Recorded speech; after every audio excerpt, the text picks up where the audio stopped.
Okay, let's talk about something we see all the time, something that shapes our entire view of the world, the interview.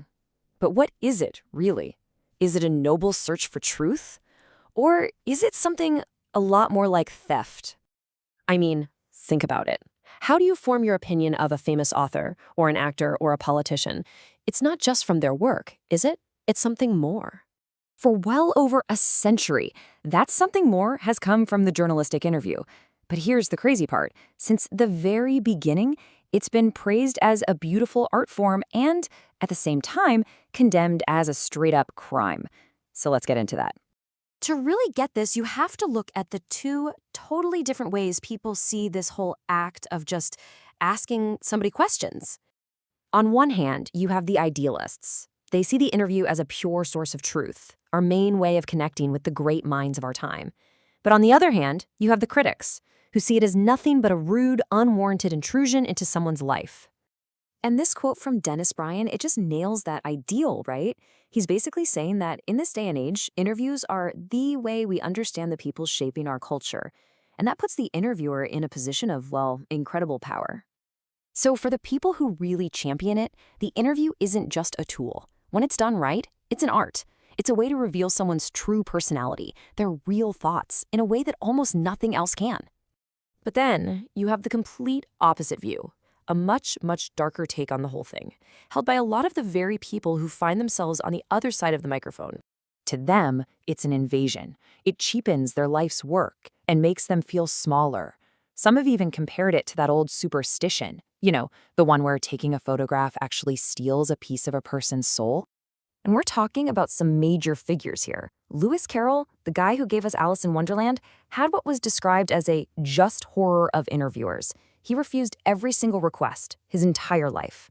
Then you have the Nobel Prize-winning author V.S. Naipaul. He felt the whole process was genuinely harmful, that people actually get wounded by it and walk away feeling like they've lost a real piece of who they are. And the intensity just keeps ramping up.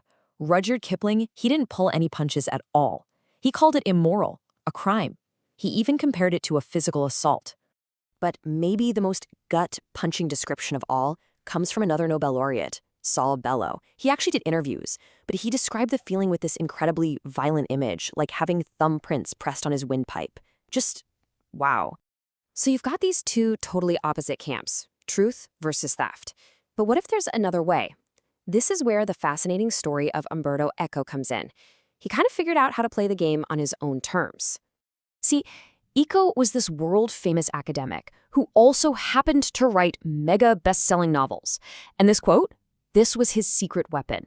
He always identified himself this way. He wasn't a novelist who dabbled in serious stuff. He was a professor who wrote stories for fun. It was his way of controlling his own narrative.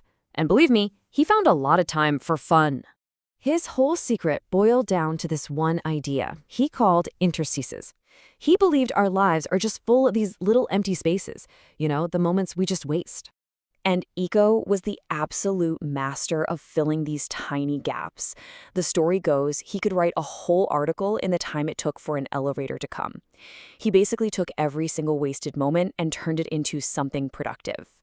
All this incredible productivity led to something huge.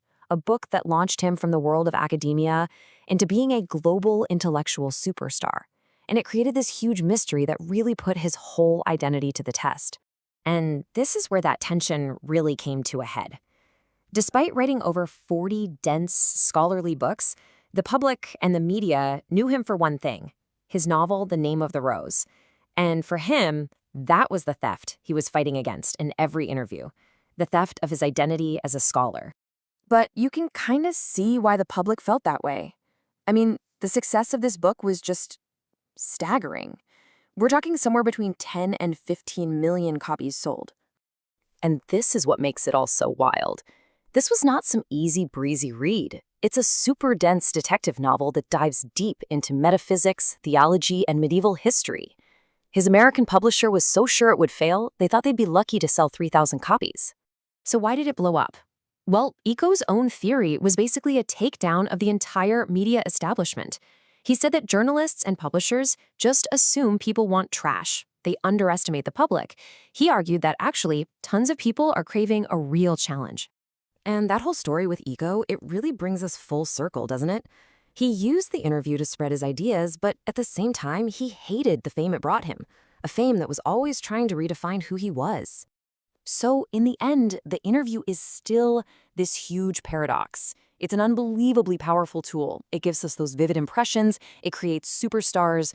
But that argument, is it art or is it an assault? It's just as intense today as it was 100 years ago. Which leaves us with one last big question for right now.